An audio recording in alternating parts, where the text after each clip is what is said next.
¿Cómo les va? Empezamos una nueva edición del Espejo y hoy con un político de nuestra ciudad de Santa Fe.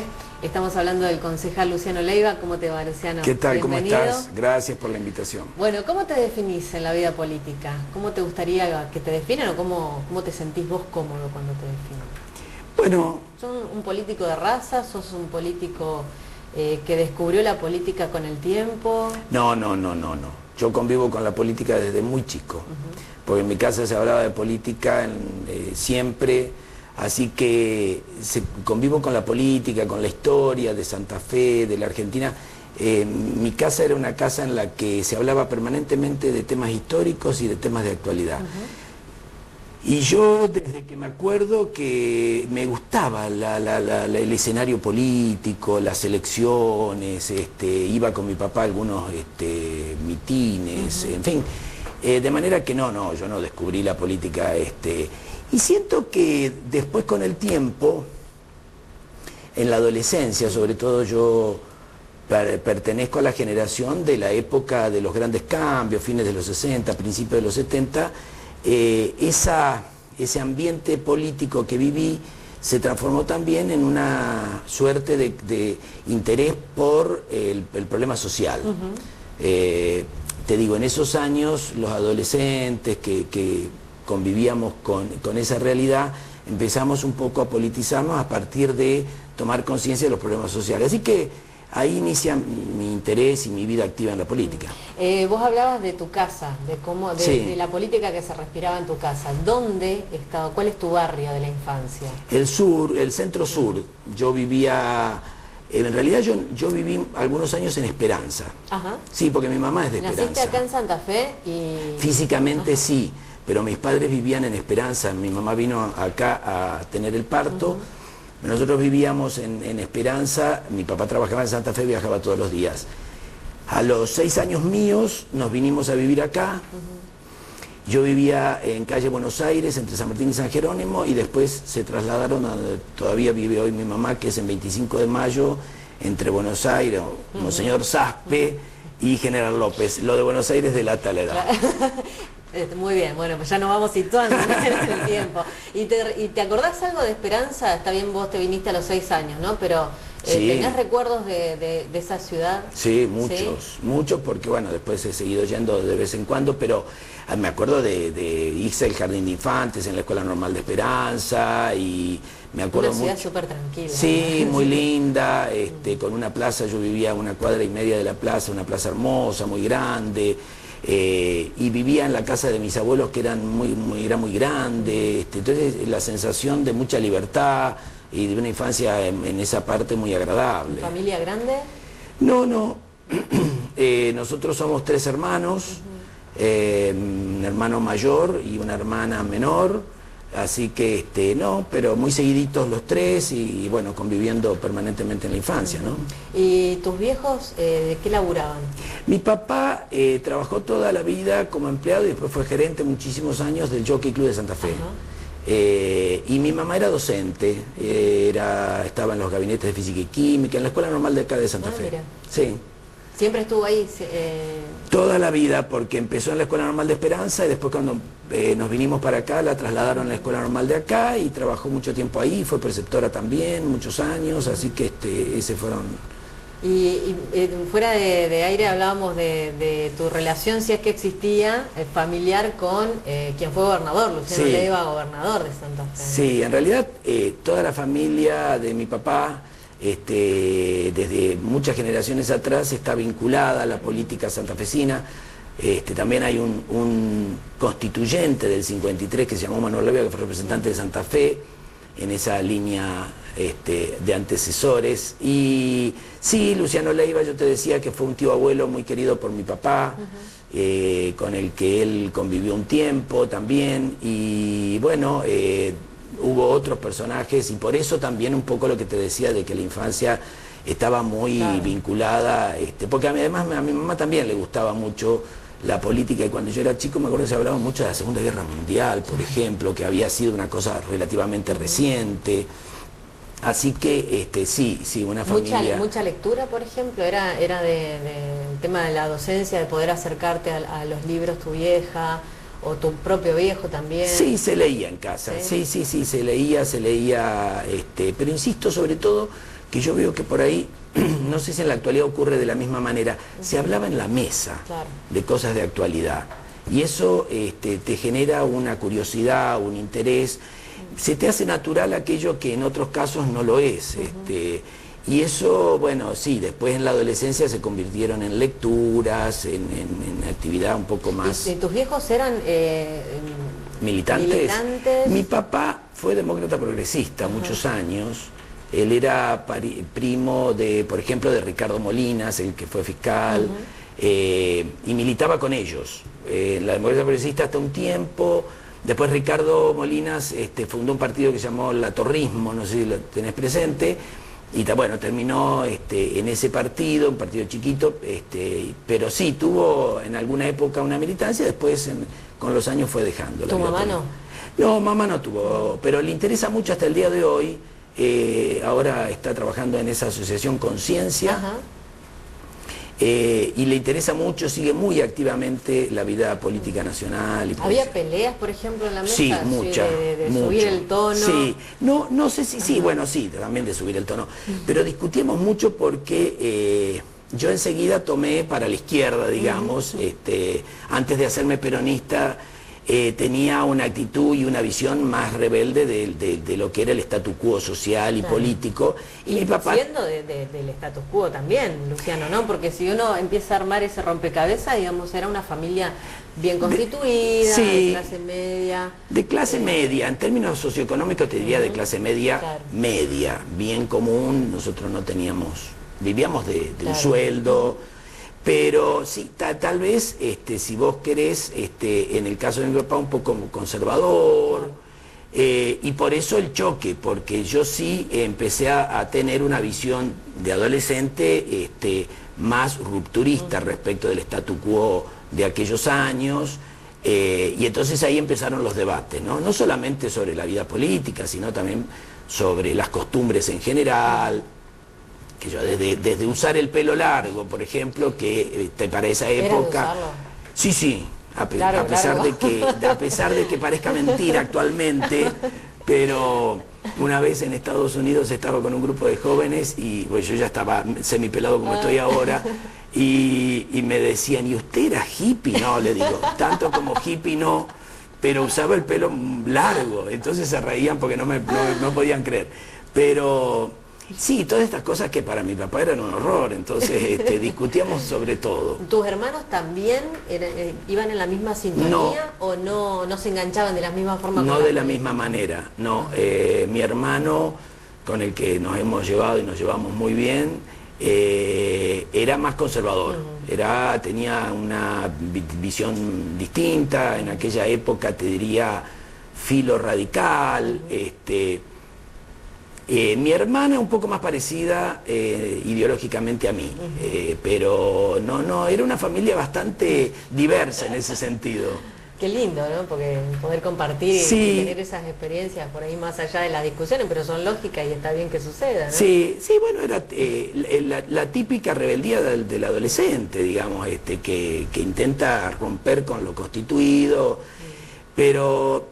gracias a Dios eso se saldó bien en términos de las relaciones personales, eso nunca significó la ruptura, ni mucho menos, al contrario. Con el tiempo, yo siempre me acuerdo, pasados los años, cuando en el año, creo que fue 95, hubo elecciones nacionales, yo estaba quebrado, estaba en cama y no pude ir a votar, y mi papá se acercó, ya era un hombre muy grande, y me dice, ¿y a quién hay que votar? Y entonces yo me acordé de toda la historia.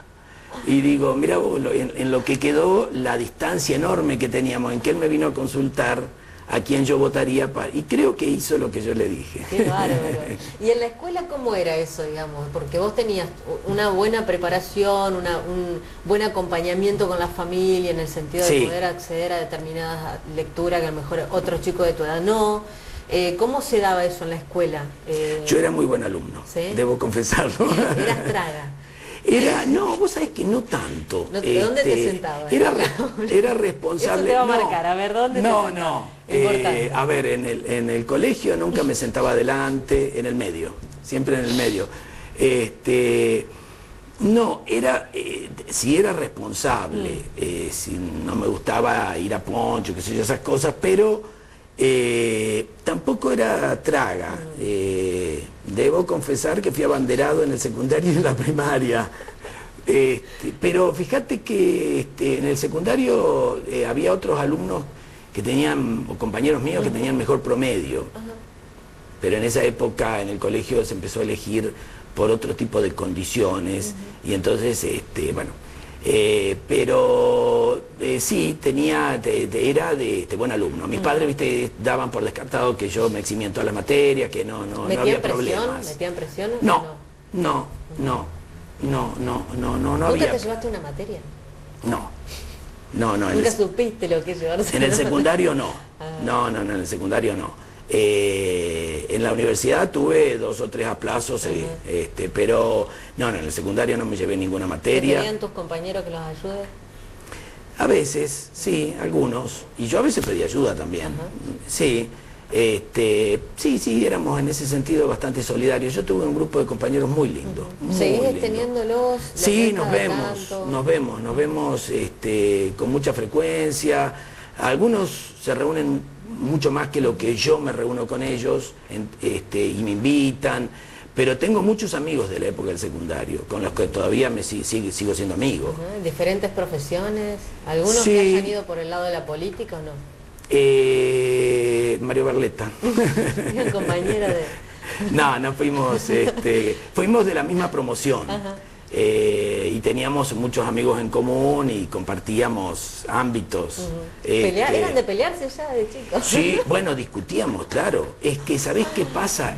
Cuando yo estaba en el secundario, se produjo la eclosión, fue la época del Cordobazo. Cuando se produjo el Cordobazo yo estaba en tercer año. Claro. Y a partir de ahí nos empezamos a politizar.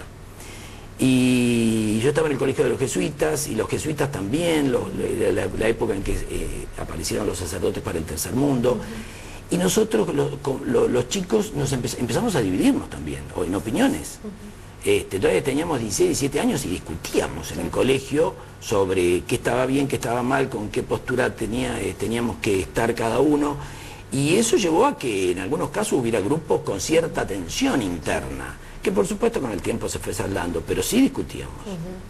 Luciano, te propongo hacer una pausa. ¿Cómo no? Ya seguimos con la historia. ¿Cómo no? Con la historia y también con algo del presente de tu vida. Ya seguimos.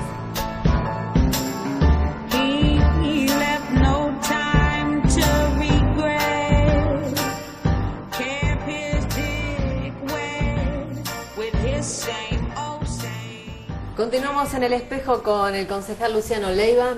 Bueno, gran parte de lo que hemos charlado, si bien son los primeros años, después la adolescencia, está marcado, está atravesado por la política. ¿Cuál fue el hecho más trascendente que te dio a entender que realmente este era el camino? Este era para vos tu camino a partir de ahora. Yo no sé si hubo un hecho. Yo empecé a militar fuerte después de la dictadura. Había tenido una militancia universitaria... ¿Cómo viviste el tema de la dictadura puntualmente? Mirá, como yo no había tenido una militancia universitaria muy activa, no tuve problemas personales. Pero siendo absolutamente sincero, fui absolutamente consciente de que estábamos atravesando una etapa histórica inédita. Eso sí, yo era consciente. Yo se lo decía a algunos amigos porque hubo mucha gente que perdió dimensión de las cosas, ¿no? Yo me di cuenta que estábamos en una dictadura muy estricta, no sabíamos hasta dónde había llegado la cosa hasta que después empezaron a conocer más algunos detalles y bueno, todo lo que fue la represión. No sabíamos que había sido tan sangrienta como después supimos. ¿Vos estabas estudiando Derecho ya en la Universidad del Litoral en ese momento? Yo me recibí cuando empezó la dictadura, en el 76. Y trabajé durante muchos años como docente en el colegio donde me había recibido, el Colegio de la Inmaculada, y empecé a trabajar como abogado, empecé a dar clases en la Universidad Católica, y bueno, no tuve ninguna vinculación con el ámbito público. Sinceramente digo, porque a veces se dice a la distancia, yo era absolutamente consciente de que no podía estar con la dictadura y no tuve ningún contacto en ese sentido y fui muy crítico, insistiéndote con que la verdad que después me sorprendió el nivel de violencia y de ensañamiento que después conocimos, ¿no? Claro. Después de eso, ahí empieza sí la etapa más fuerte de la militancia. Sí, si a fines del 82, cuando después de Malvinas se abre un poco la cosa política, yo empiezo a trabajar porque dije, no, ahora sí quiero tener una participación activa. Como toda la gente también en ese momento, digamos, sí, había como un fervor de salir, de comprometerse. Y yo ya tenía una identidad peronista, entonces, bueno, empezamos... ¿Vos ya estabas afiliado? No afiliado, no, porque ¿sabes qué? Antes del 76, el peronismo o los jóvenes peronistas teníamos por la cosa partidaria un cierto desdén, debo confesar, ¿no? Sí, la idea de que el partido no era tan importante y por lo tanto la afiliación, digamos, la idea de que era que el peronismo era un movimiento, el partido era una herramienta electoral, pero nuestro trabajo principal podía estar en otros ámbitos, ¿no es cierto? Y después sí, después en el 83, fines del 82, principios del 83, ya empezamos todo un trabajo político, hubo que hacer una campaña de afiliación y bueno, y ahí empecé a trabajar.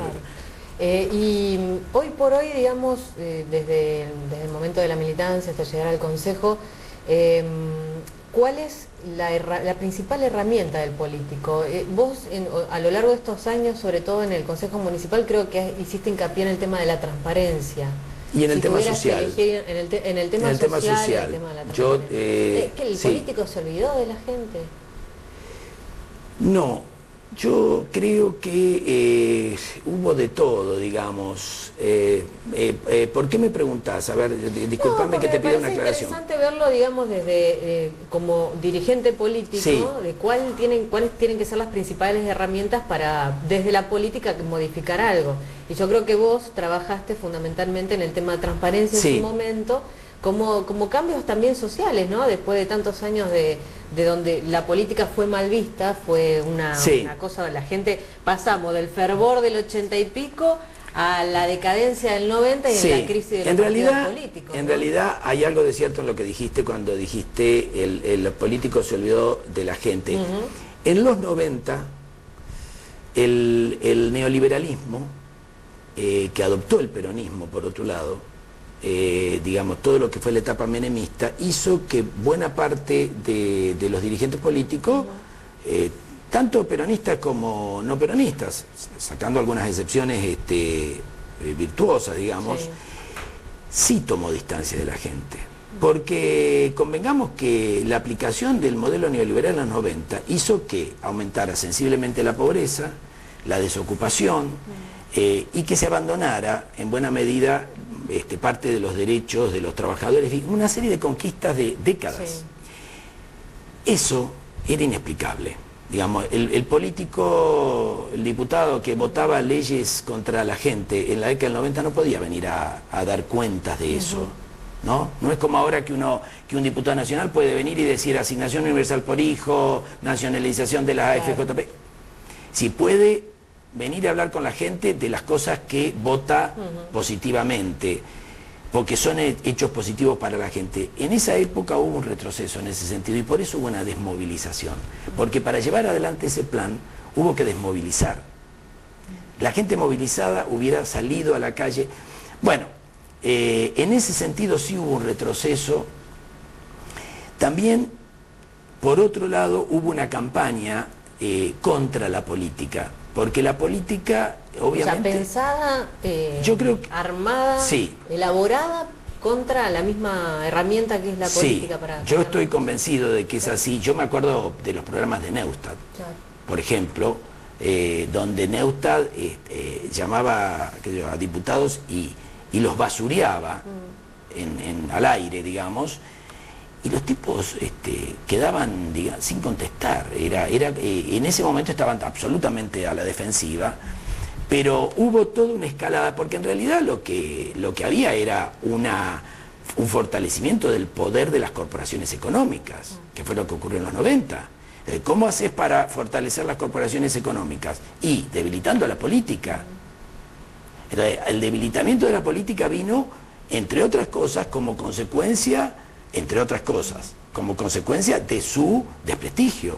Y su desprestigio era porque le achacaban todos los males de la historia del país, cuando en realidad, obviamente es parte de la responsabilidad de lo que ocurre en el país, es de los políticos, pero también... Hubo muchos hechos de corrupción. Por supuesto. Gravísimo. Pero en esa época, por supuesto. Pero yo creo que, desde ya, pero casualmente los hechos de corrupción fueron, en su mayoría, obra de quienes estaban con las corporaciones, con el establishment. Entonces, esa mezcla de cosas hizo que la política cayera en un desprestigio muy grande. Porque si vos tenés políticas en contra de la gente, si tenés medios que hablan mal de la política y si encima sos corrupto o hay un gobierno, digamos, atravesado por la corrupción, esa mezcla explosiva obviamente da como resultado un odio de la gente hacia la... que estalló en 2001. Sí, tal cual. Sí, que estalló en 2001. Por el que se vayan todos. Claro. Las asambleas, ahí empezó a movilizarse la gente de nuevo. Ahí la gente sale a la calle, claro, ahí la gente sale a la calle a decir, bueno, basta con esto, porque digamos, si a la corrupción le sumamos todo este malestar social, y ahí sale la clase media sobre todo. Porque, sí. Y en el Consejo, por ejemplo, cambió también la imagen, así como fue cambiando la imagen de la gente sobre los políticos, a lo mejor desde el 83 hasta ahora. Hoy, ¿cómo crees que los ve la población, el ciudadano, a los concejales, digamos? ¿Hay un cambio para bien, digo, ustedes, con el tema de cómo se estuvo trabajando estos años, sobre todo de llevar el Consejo, las sesiones a los barrios, de tratar de buscar alternativas para que la gente esté más cerca del concejal? ¿Hay un cambio? Yo primero haría una aclaración. Cuando estalla en el 2001, que tenemos el pico más bajo, después hay una recuperación a partir del 2003. Y después de eso nada, peor, digamos. No, del 2003. A partir, fíjate que Kirchner termina su mandato con un alto nivel de popularidad, ¿no es cierto? Primera vez en muchos años que un presidente terminaba muy bien. Bueno, Menem había terminado no tan mal en el 95, pero él termina su mandato en el 2007 bien, digamos, con un altísimo índice de popularidad. Lo que quería decir que no era tan difícil que la gente aceptara, digamos, y se hacían más o menos bien las cosas, ¿no? Y ahí un poco me parece que se recuperó. De hecho, en las elecciones de 2003 hubo un altísimo índice de participación. Después que en 2001, en octubre, había habido una no sé si te acordás, impresionante la cantidad de gente que no fue a votar. Y entre el voto en blanco y la gente que no fue... Que el ambiente cambió en estos últimos 6 años, de 2003 a esta parte. El año pasado me parece que la crisis del campo, la crisis internacional, en fin, una serie de elementos... Pero la gente se volcó más a la política. Sí. Creo que dentro de todo lo negativo, los hechos violentos y todo, me parece que la gente entendió el rol del legislador, por ejemplo. Claro. O le empezó a dar bolilla, cosa que antes no pasaba. Sí, por eso digo, el Parlamento me parece que hoy tiene una presencia mucho más protagónica, más visible. ¿No? ¿Crees que eso pasa con el Consejo también en el caso, o es otro? Me cuesta medir un poco más, te digo sinceramente, primero no tengo registro de estadísticos, digamos. No sé si la gente tiene un amplio conocimiento, es muy difícil que la gente conozca, hay algunos concejales más conocidos que otros, pero yo no tengo, si te puedo decir, en mi relación con la gente, ninguna percepción negativa de la devolución, ¿no? Nunca me he cruzado con gente que me haya insultado, que me haya tratado mal, o que me haya dicho, o que me haya hecho un gesto negativo. Eso sí, digamos, podría ser un elemento como para evaluar. Positivo. Tampoco es que me está felicitando. No, pero además el tema de que también son todos vecinos, porque la mayoría se conoce, otro tipo de relación, si se quiere, más estrecha entre el concejal y el ciudadano. Sí, bueno, la gente tiene una visión crítica, pero me parece que en ese sentido el Consejo no tiene digamos, ninguna personalidades o figuras rechazables, claro, ¿no?